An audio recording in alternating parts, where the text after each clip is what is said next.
أستغفر الله العظيم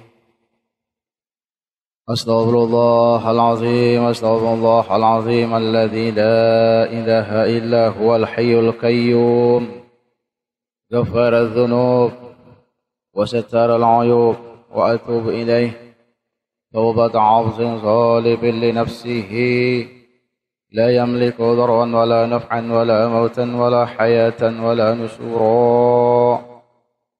الفاتحة بنية قبول وتمام كل سوى المعمول وصل في شأن ظاهرا وباطنا في الدين والدنيا والآخرة وعلى كل ما نوى به سلفنا الصالحون وإلى حضرة النبي المصطفى رسول الله صلى الله عليه وسلم لهم الفاتحة.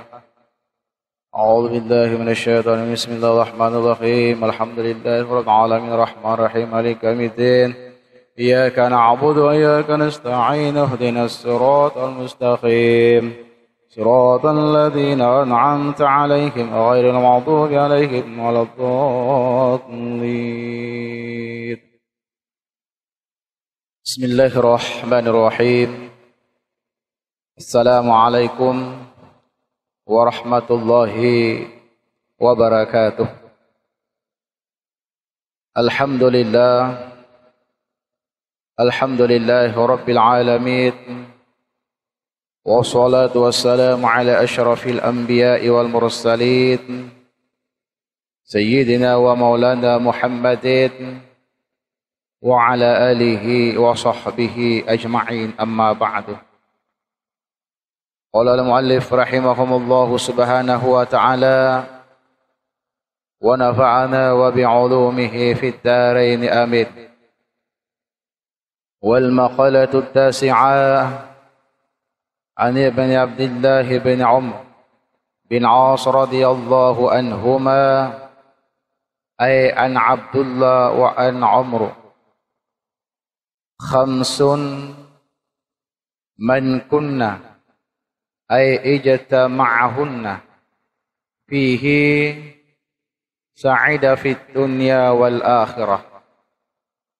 Awwaluha ay yadhkura la ilaha illallah Muhammadur Rasulullah waqtan ba'da waqtin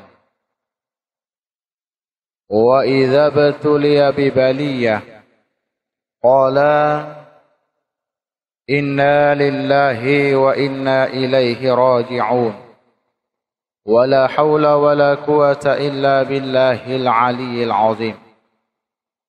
Wa idza u'tiya ni'mat qala alhamdulillahi rabbil alamin syukran li ni'mati. Wa idza ibtada'a fi syai'in qala bismillahirrahmanirrahim. Wa idza afrata minhu dhanban qala astaghfirullahal azim wa atubu ilaih. Alhamdulillah, kembali kita sama-sama memanjatkan puji dan syukur kehadirat Allah Subhanahu wa taala. Yan alhamdulillah, dengan berkat rahmat, taufik dan hidayahnya, sehingga kembali pada malam ini kita berhadir di dalam suatu majlis yang sangat mulia, majlis yang dimuliakan oleh Allah Subhanahu wa taala, majlis yang digambarkan oleh baginda Rasulullah sallallahu alaihi wasallam sebagai syurganya dunia. Sehingga alhamdulillah, bagi kita yang selalu hadir istiqamah di dalam bermajlis, termasuk hamba-hamba Allah yang dirahmati, yang dimuliakan, termasuk hamba-hamba Allah yang diberikan kesempatan untuk memasuki syurganya dunia, sehingga nantinya pun menjadi penghuni surga yang ada di akhirat kelak insyaallah. Amin Allahumma amin. Kemudian insyaallah kembali pada malam ini kita akan buka mulai lagi pengajian kita malam Selasa.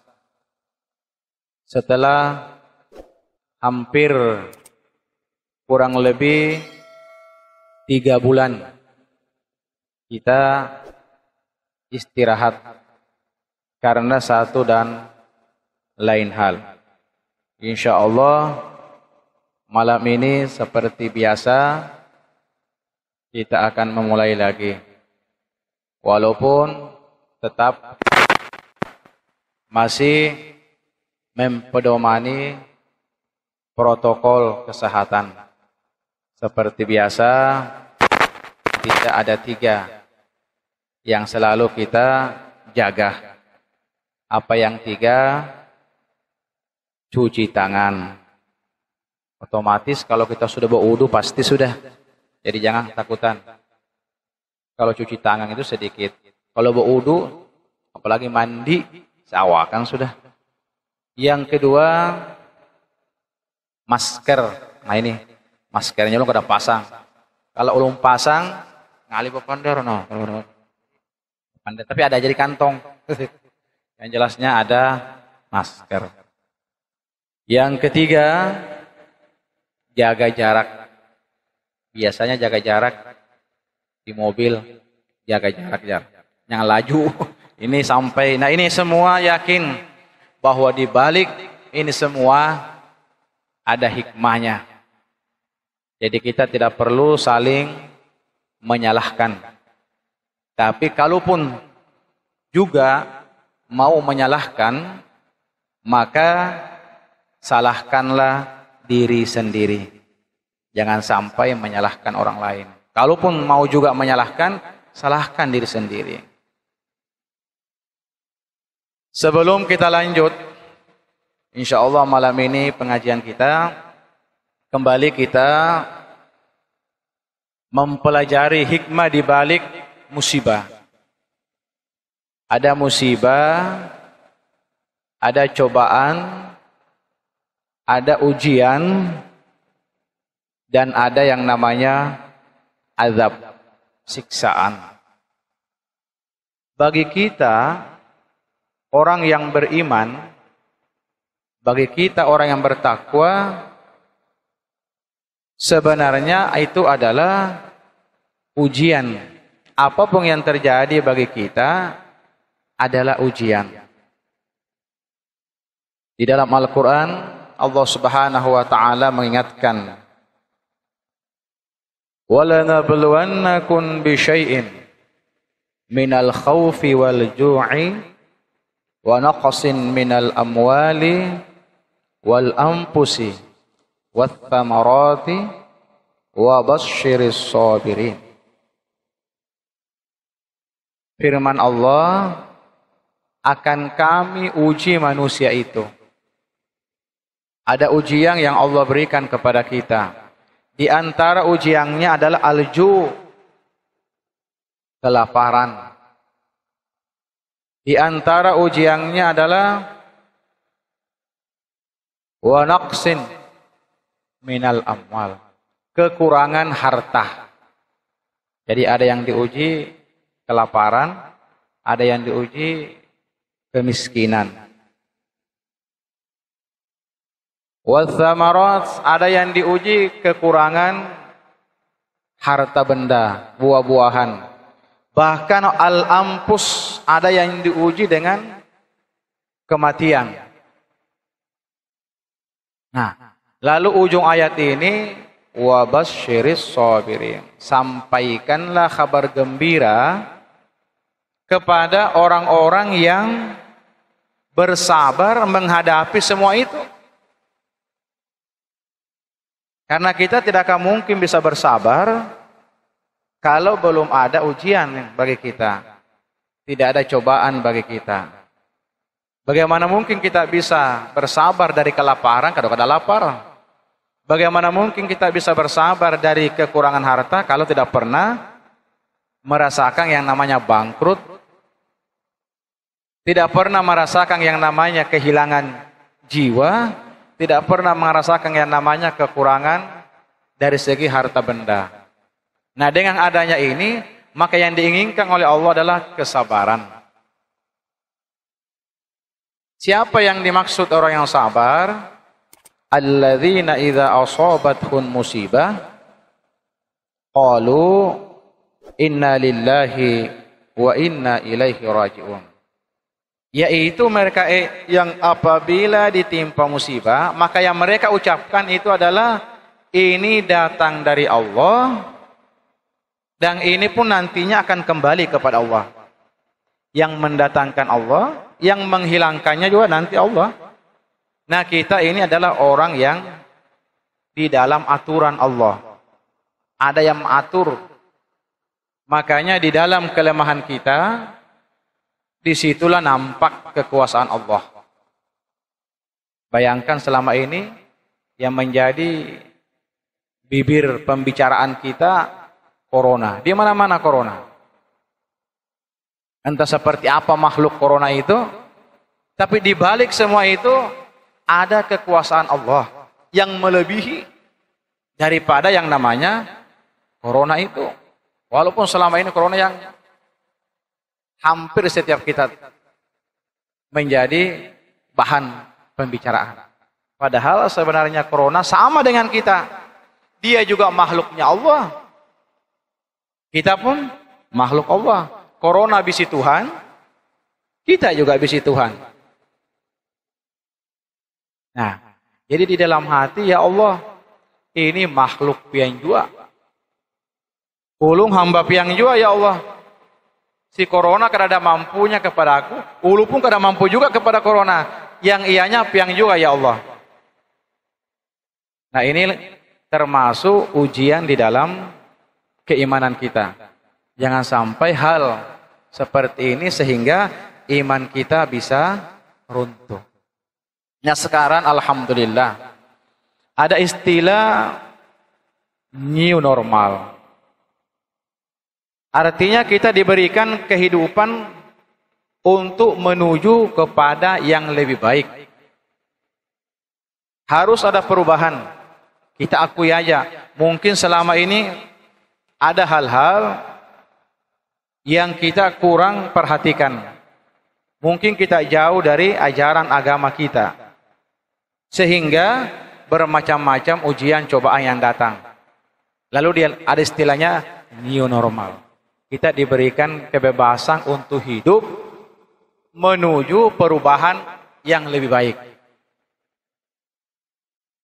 Kalau kita hubungkan di dalam Al-Quran, Allah Subhanahu wa Ta'ala mengingatkan, ya ayyuhalladzina amanuttaqullaha wal tanzuru nafsun ma qaddamat liqad wattaqullah.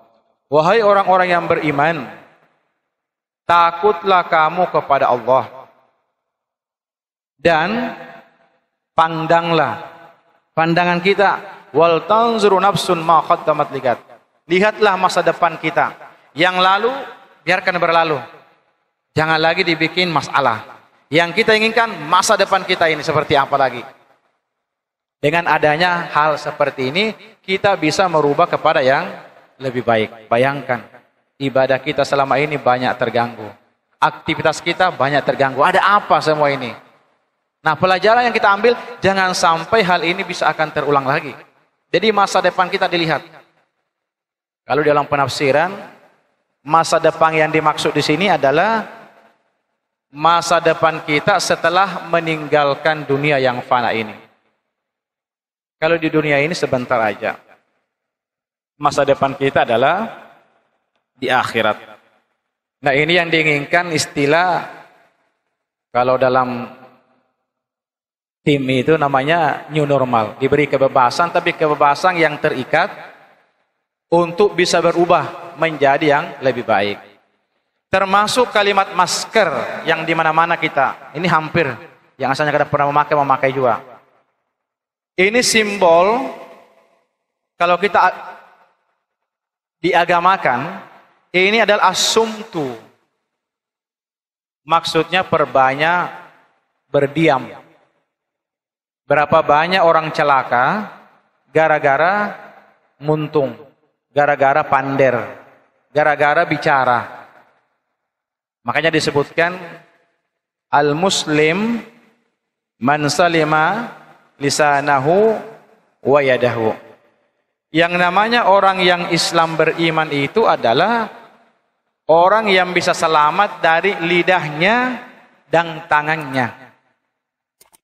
Kalau orang selamat dari lidah kita, dari pembicaraan kita, dari tangan kita, maka disitulah keselamatannya Islam. Nah, lalu disimbolkan kalimat masker. Di mana-mana pakai masker. Artinya, kalau tidak penting, kalau tidak perlu, maka mulut kita lebih baik ditutup saja. Siksaan yang terberat di akhirat melebihi siksaan yang lain adalah perkara lisan, perkara mulut.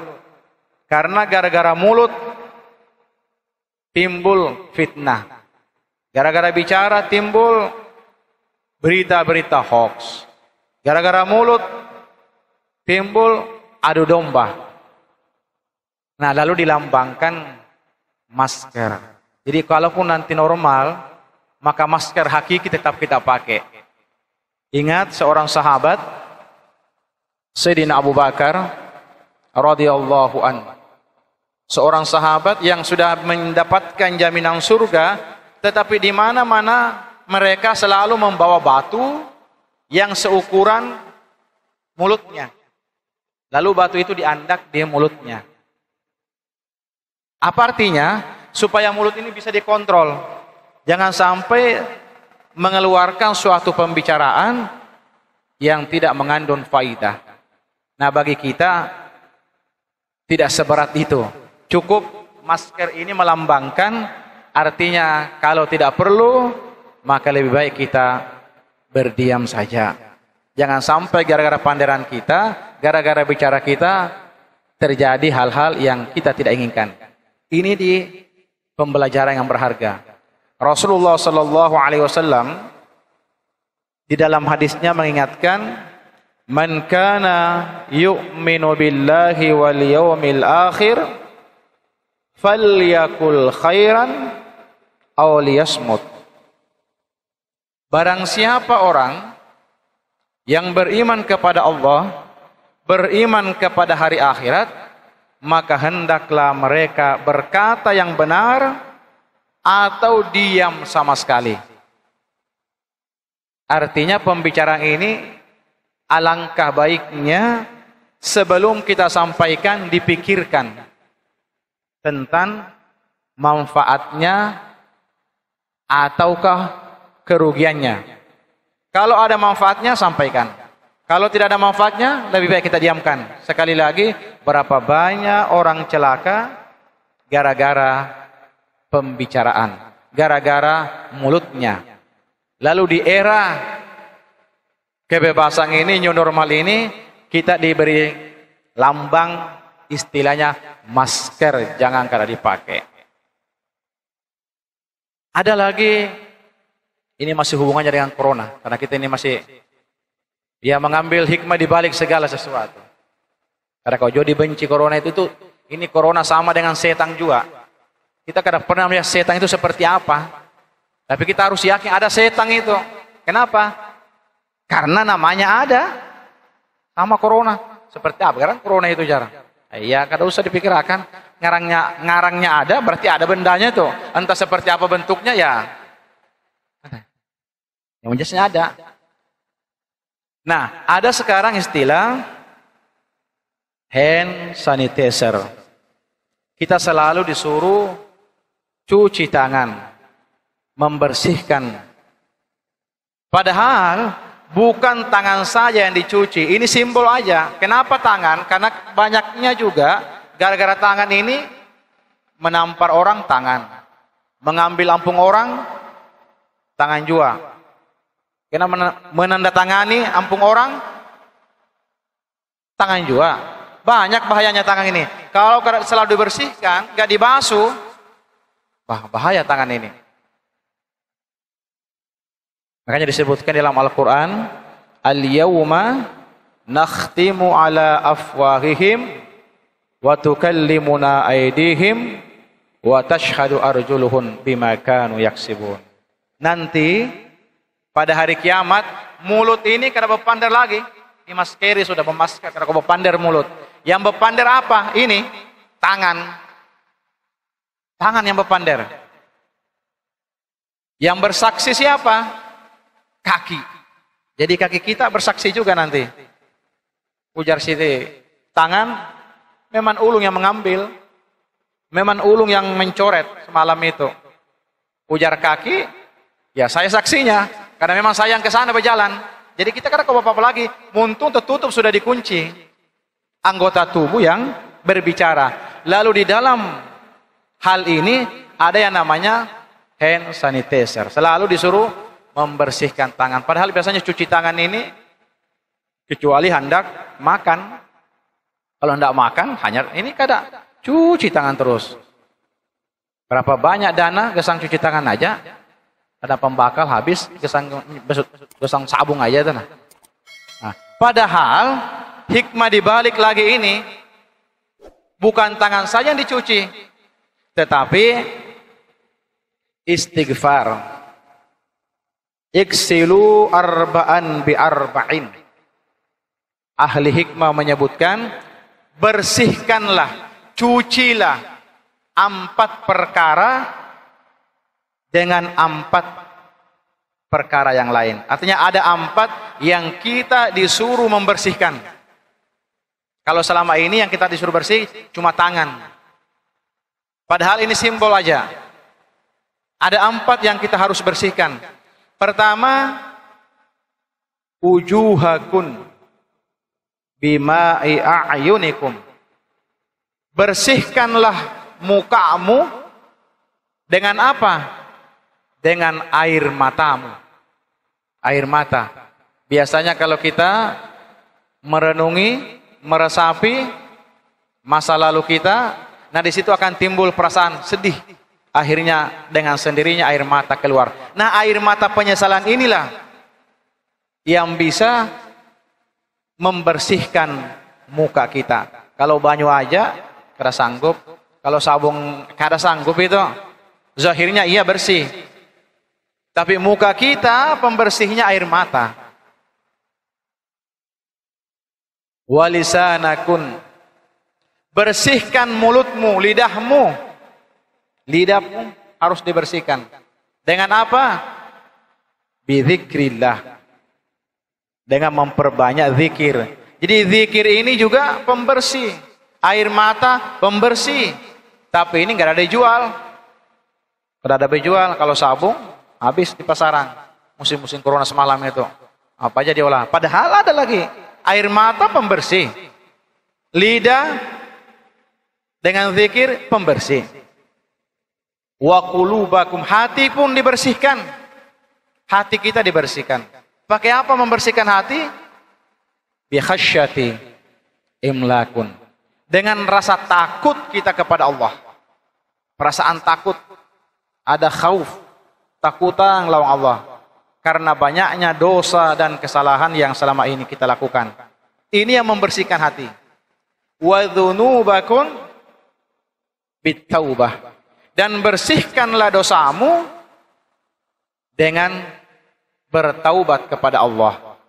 Jadi 4 perkara ini yang kita disuruh untuk selalu membersihkan. Bukan musim corona, seterusnya sampai hari kiamat. Walaupun sekarang dilambangkan hanya dengan hand sanitizer, tangan. Padahal bukan seperti itu aja. Seluruh anggota, mulai ujung rambut sampai ujung kaki, itu harus dibersihkan. Ada lagi istilah yang lain. Namanya social distancing. Apa itu? Kita disuruh untuk mengasingkan diri. Mengasingkan diri. Kalau bahasa agamanya itu berhalwat. Artinya apa? Kalau tidak penting, kalau tidak perlu, lebih baik di rumah aja. Lebih baik di rumah aja. Karena berapa banyak dosa yang bisa kita lakukan gara-gara tadi, gara-gara tidak bisa menjaga jarak. Bukan dalam sembahyang, jaga jarak. Jaga jarak maksudnya apa? Mungkin kita kada tahu masalah, ini yang tahu berkisah lawang kita, akhirnya kita tak juga mengisahkan. Padahal kisah yang disampaikan ini belum tentu kebenarannya. Ujar si Ano, dasar anu jar, menyambung. Memang itu jar. Karena akibat-akibat pertemuan ini, akibat perkumpulan ini yang tidak mengandung manfaat. Lalu lebih baik kita mengasingkan diri. Mengasingkan diri tadi. Apa kata Rasulullah SAW? Jaga diri kita. Karena ada yang namanya dosa yang kita tidak sadari. Justru orang lain yang menjadikan kita ikut berdosa. Misalnya, kita tidak tahu masalah, tapi kita umpat mendengarakan. Nah, dosa telinga mendengar. Ataukah kita melihat hal itu terlihat karena mereka memperlihatkan. Padahal sesuatu yang dilarang, maka kita pun ikut berdosa. Makanya Rasulullah SAW dalam sejarah hidupnya itu social distancingnya bahasa kita sekarang itu banyak mengasingkan itu cuma 3 tempat: di rumah, di kuburan, atau di masjid. Itu aja. Perjalanan Rasulullah itu perkumpulannya Rasulullah. Kalau mencari Rasulullah, cari di rumah. Kalau dia tidak ada di rumah, berarti dia ada di masjid. Kalau ada di masjid, berarti ada di kuburan. Nah, ini tempat-tempat yang bisa mengingatkan kita, yang bisa menyadarkan kita. Di masjid, ingat kita dengan Allah Subhanahu wa taala. Di rumah, dengan keluarga. Di kuburan, ingat kita akan kematian. Jadi perjalanannya itu terarah.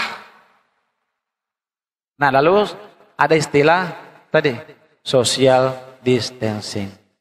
Perbanyak menyendiri. Kecuali ada hal-hal yang memang seperti malam ini jangan menyendiri lagi. Kalau selama ini, makanya nanti kalau sudah normal ini kita balik aja lagi. Tim gugusnya dibalik.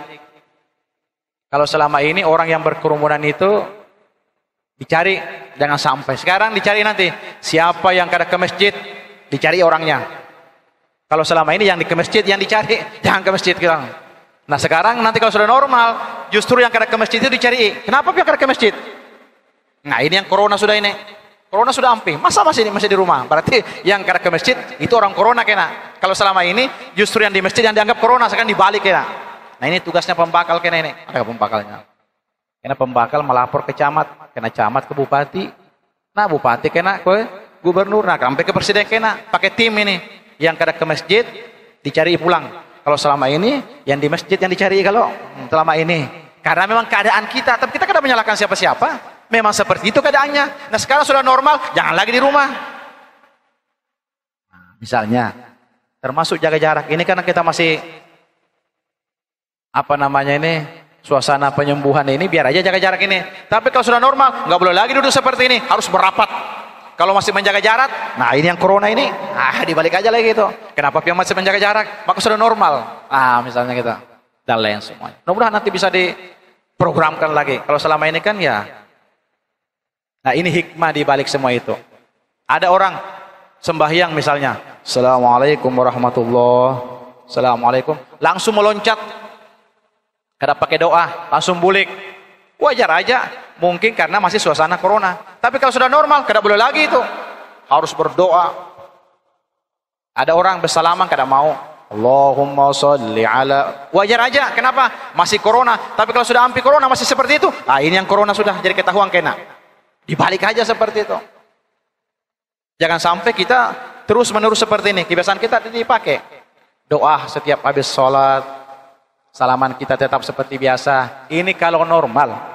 Sekarang masih menuju tahap normal. Bisa aja, nggak apa-apa. Tapi jangan sampai berlarut-larut. Akhirnya pengalaman corona terlarut dengan kita. Jangan. Kembali seperti biasa. Sadar juga, sudah. Ini pelajaran juga. Selama ini ada orang yang mau bersalaman. Nah, sekarang begitu corona. Hanya merasa, kadang nyamang lalu kalau kada bersalaman. Selama ini ngali diatur duduknya. Nah, begitu corona, hanya merasa, kadang nyaman juga. Kayaknya berjaga jarak ini. Selama ini ke masjid ngali banar. Nah sekarang sudah ini hikmah semuanya. Social distancing. Selama tidak ada manfaatnya, lebih baik kita menyendiri. Makanya ada waktu, kita bagi waktu saja. Ada waktu untuk Tuhan kita. Ada waktu untuk diri kita. Ada waktu untuk berusaha. Ada waktu untuk keluarga. Nah selama ini mungkin pembagian waktu kita tidak adil. Hampir seluruh waktu digunakan hanya untuk usaha. Itu menyalahi juga aturan. Atau sebaliknya hampir seluruh waktu digunakan untuk ibadah. Itu juga menyalahi aturan. Atau hampir seluruh waktunya hanya untuk urusan keluarga. Itu lepas juga dari jalur. Bagilah waktu itu. 24 jam dibagi. Ada waktu khusus untuk munajat kepada Allah. Ada waktu hanya untuk introspeksi diri kita. Ada waktu untuk keluarga. Ada waktu untuk khusus mencari kehidupan kita di dunia. Nah ini mungkin kita jadikan sebagai falsafah di masalah sosial ini. Social distancing tadi. Termasuk lagi yang sering kita dengar. Istilah-istilah. Ini hikmah-hikmah yang kita dapat. Cek suhu. Cek suhu. Biasanya di tempat-tempat itu ada tembakan untuk mengetahui berapa suhu kita. Nah, apa maksudnya? Ini dalam bahasa agamanya disebut dengan muhasabah. Introspeksi diri. Mungkin boleh jadi kita ini ada indikasi bahwa selama ini memperturutkan hawa nafsu.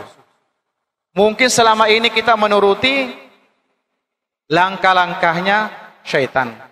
Mungkin selama ini kita memperturutkan emosi kita dan lain semuanya. Lalu kita cek diri kita. Weh, bahaya ini, tinggi benar sudah ini, melampaui batas ini, di luar kemampuan sudah ini. Hasibu anfusakum qabla an tuhasabu. Periksalah diri kalian sebelum nanti kalian akan diperiksa di hadapan Allah. Timbanglah amal kalian sebelum kalian nanti akan ditimbang di hadapan Allah. Persiapkanlah jawabannya sebelum kalian nanti akan ditanya di hadapan Allah. Artinya cek diri kita. Tidak perlu menunggu orang lain mencek. Cukup kita bisa tahu sendiri berapa suhu tubuh saya ini. Apakah nafsu yang selalu meningkat ataukah akal yang selalu menang? Kan antara dua, nafsu, akal. Apabila nafsu yang naik, maka akalnya akan hilang. Akalnya naik, nafsunya akan turun. Nah manusia ada yang memperturutkan hawa nafsunya. Nah ini yang suhunya naik. Jadi disimbolkan namanya cek suhu. Hakikatnya periksa diri kita, introspeksi diri kita. Umur sudah berapa? Dosa seberapa banyak yang kita lakukan? Minta maafnya hanya berapa? Tobatnya hanya berapa? Menyakiti orang sudah berulang kali. Meminta maafnya itu dicek semuanya. Apakah suhunya naik atau turun? Nah ini dilambangkan dengan cek suhu. Jadi cek suhunya ini bukan dalam masalah corona saja. Sampai hari kiamat. Setiap saat, setiap detik, cek diri kita. Apakah suhu kita sekarang ini melampaui batas norma agama? Ataukah sudah masih berjalan di atas rel agama kita? Cek suhu namanya. Nah lalu yang sering kita takutkan lagi. Namanya rapid test. Nah ini yang ngali urusan. Karena diambil sampel darah kita. Lalu diperiksa. Padahal apa artinya? Rapid test dalam diri itu minta petunjuk munajah kepada Allah supaya dibersihkan dari sifat-sifat penyakit-penyakit yang ada di dalam diri kita. Apa penyakit diri kita? Ada dengki, ada iri hati, ada sombong, kemudian perasaan malas, suudzon, takabur. Nah ini yang dibersihkan ini. Ini yang diambil sampelnya nih. Selama ini takaburnya berapa? Kemudian marahnya berapa? Suuzonnya berapa? Nah ini yang hasilnya kita lihat. Ini yang dirapid tesnya ini. Nah. Kenapa? Karena selama ini ada, maka kita sama dengan makhluk binatang. Ada namanya sifat kebinatangan dalam diri kita, yaitu menuangkan nafsunya. Nafsunya yang dijadikan sebagai tuangnya, memperturutkan hawa nafsunya. Nah selama sifat-sifat seperti ini, maka kita termasuk orang yang terpapar di dalam sifat kebatinan kita. Lalu diberikan namanya rapid test. Cukup diri kita sendiri mengambil. Oh selama ini emosi saya tidak terkendali. Selama ini zuuzan saya seperti ini. Selama ini iri dengkinya, egoisnya. Selama ini sombongnya, takaburnya, ada semua. Lalu dia katakan, karantina diri kita. Karantina diri kita sendiri. Nah lalu ada istilah lagi, imunisasi atau imun. Kekebalan. Kita disuruh melawan penyakit-penyakit yang selama ini ada. Bagaimana? Nah mungkin kalau orang yang dikarantina diberi makan yang cukup. Paling tidak susu beruang yang kalau Anda merasa itu. Padahal imun, kekebalan tubuh apa artinya? Perbanyak berzikir, perbanyak berselawat, perbanyak membaca Al-Quran, perbanyak bersedekah. Ini yang menguatkan tubuh kita. Kalau ini kuat, penyakit apa aja kadang mau masuk. Cuma karena pertahanan kita kurang, salawatnya kurang, zikirnya kurang, baca Qurannya kurang, maka yang lain yang masuk. Bisikan-bisikan iblis, bisikan-bisikan setan, itu yang selalu menghantui kita. Akibat di dalam diri kita, pertahanan kita lemah. Maka masuklah penyakit-penyakit tadi, gangguan-gangguan tadi. Lalu ada namanya imun, kekebalan tubuh kita ya tadi, dari dalam. Yakin penyakit datang dari Allah. Obatnya pun datang dari Allah. Nah lalu yang kita takuti siapa? Ya Allahnya. Tuhannya yang kita takuti. Tuhannya corona, Tuhan kita. Tuhan kita ya Tuhannya corona, bukan coronanya. Nah ini kalimat-kalimat yang sering kita dengar. Dan ini bisa kita jadikan sebagai dasar bagi kita. Kita bisa jadikan pedoman. Bahwa bukan di dalam keadaan seperti aja. Seterusnya falsafahnya gitu. Termasuk istilah COVID. Nah, penyakitnya kan namanya COVID-19. Seandainya kopi kurang lebih aja. COVID ada D. COVID-19. Kalau dilihat COVID itu tulisannya, ini mungkin kalau nggak salah pernah kita sebut ini 3 bulan yang lewat. Tulisannya itu COVID pakai C. COVID dibaca COVID. Nah di situ aja sudah mulai lain-lain sudah.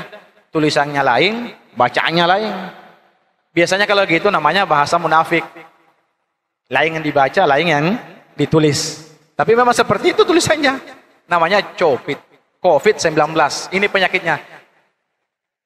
19 itu tahun 2019. Karena ini penyakit asalnya dari 2019. Jadi nyaman kita mengatakan penyakit apa geran? COVID-19. Karena 2019 timbulnya.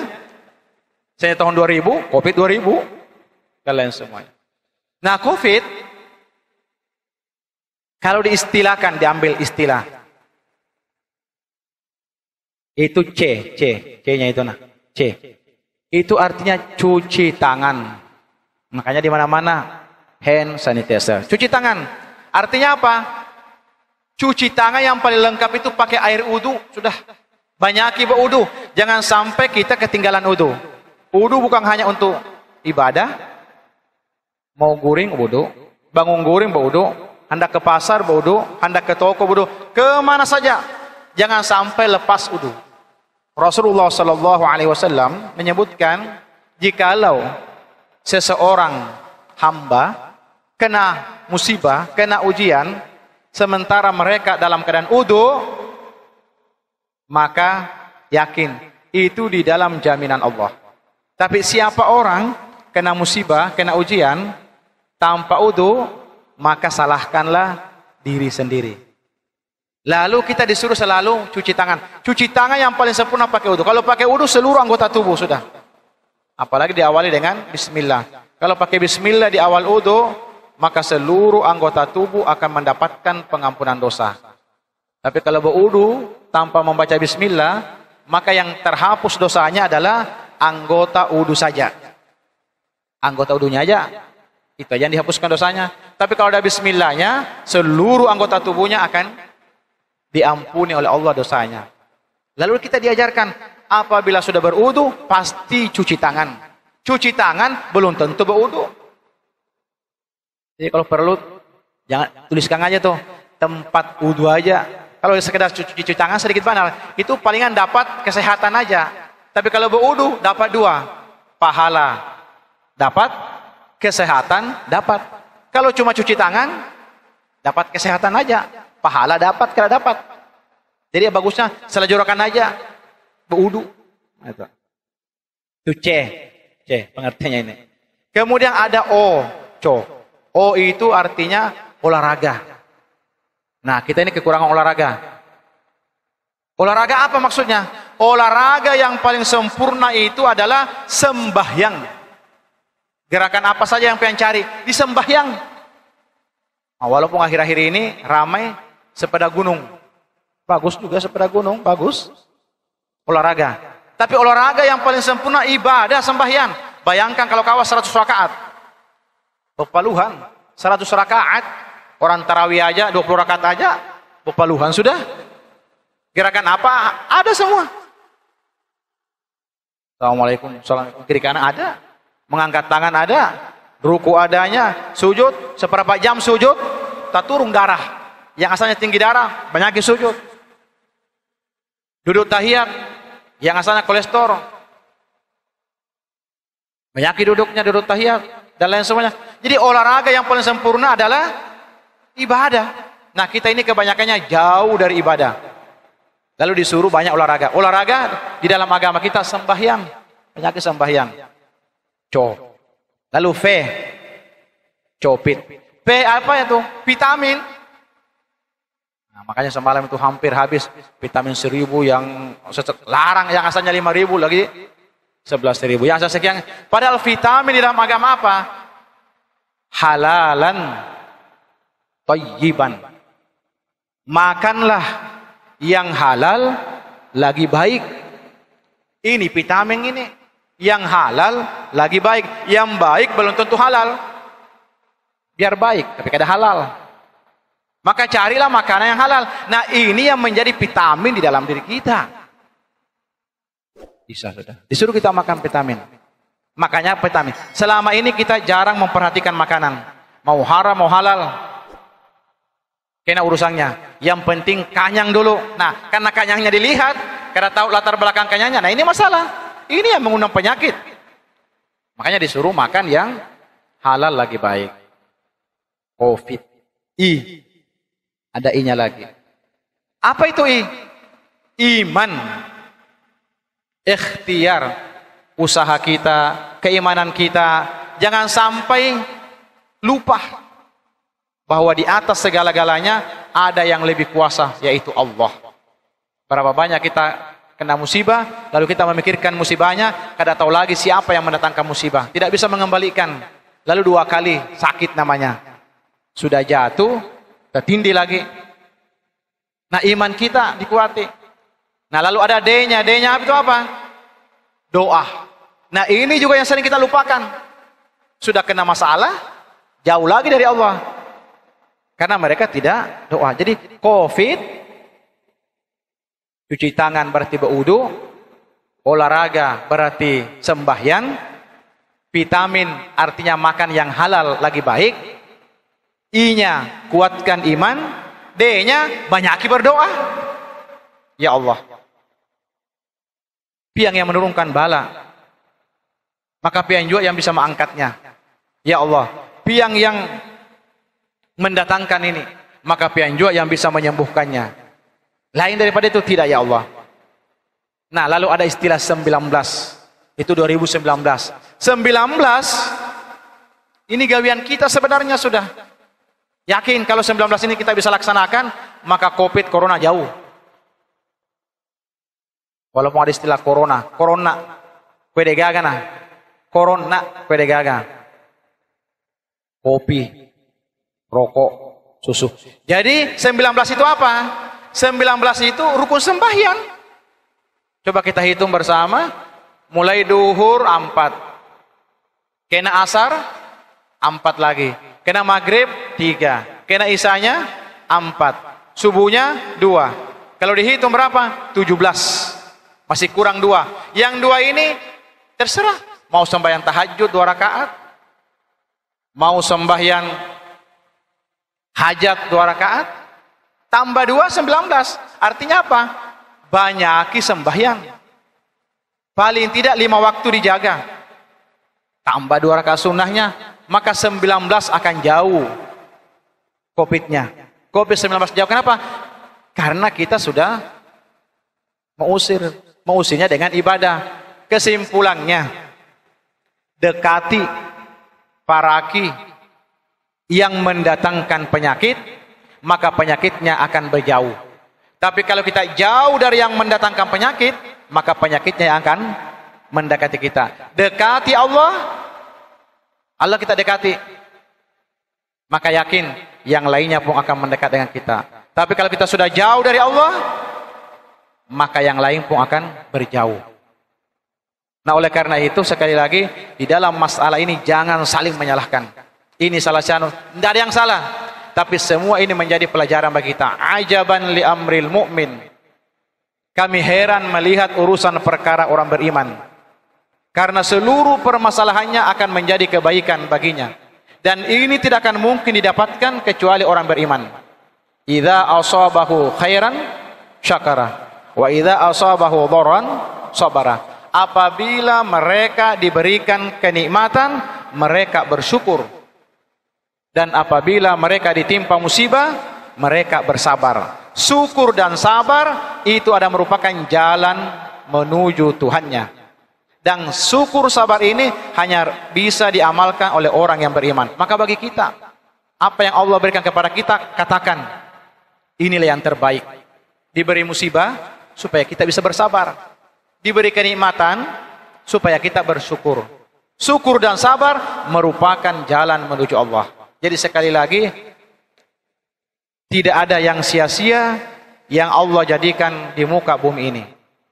Rabbana ma khalaqta hadza batilan subhanaka faqina adzabannar. Ya Allah, tidak ada yang sia-sia yang Kau jadikan di muka bumi. Cuma karena pemahaman kami sajalah yang belum sampai, lalu selalu menyalahkan. Gara-gara inilah, gara-gara ini. Padahal semua ini ada hikmah di baliknya.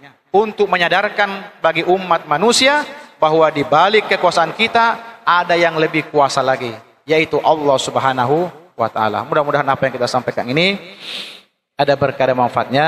Ini malam pembukaan, jadi kita kembali menguatkan kembali semangat kita bahwa apapun yang terjadi itu adalah kehendak Allah dan itu adalah ujian bagi kita. Mungkin ada sesuatu yang Allah inginkan dalam diri kita, pahala yang kita tidak akan mungkin bisa dapatkan pahala itu kecuali melalui musibah. Atau ada pangkat yang Allah ingin angkat derajat kita, yang pangkat itu tidak akan mungkin kita dapatkan kecuali melalui musibah. Atau ada dosa kita yang selama ini yang tidak bisa diampuni kecuali melalui musibah.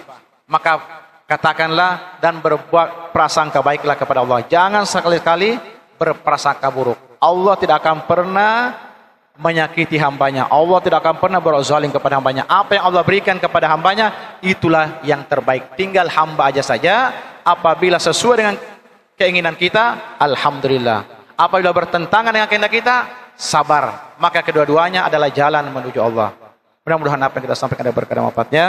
Ala hadhihi niyah wa ala kulli ma nawabihi salafus salih. Bismillahirrahmanirrahim. Alhamdulillahirabbil alamin. Wassalatu wassalamu ala asyrafil mursalin sayyidina Muhammadin wa ala alihi wasallam. Allahumma ikhlas bi talabil ilmi wa bi nashri fi jami'at ta'ah. Allahumma yassir wa la tu'assir yassir fil 'asir. Rabbi ighfir warham anta khairur rahimin. Allahumma ya kafiyal bala ikfinal bila qabla nuzulihi minas sama'. Ya Allah, ya Allah, ya Allah. Allahumma dafa'anna al-bala wal gala wal waba wal fakhsha al munkar wasyuq al mukhtalifata wasyada'i wal imhan ma zahara minha wa ma batan min baladina khassa min baladil muslimin 'ammah bi rahmatika ya arhamar rahimin. Sallallahu ala sayyidina Muhammadin wa ala alihi wa sahbihi wa barik wasallam. Walhamdulillahi rabbil alamin. Taqabbalallahu minkum. Wassalamu alaikum warahmatullahi wabarakatuh.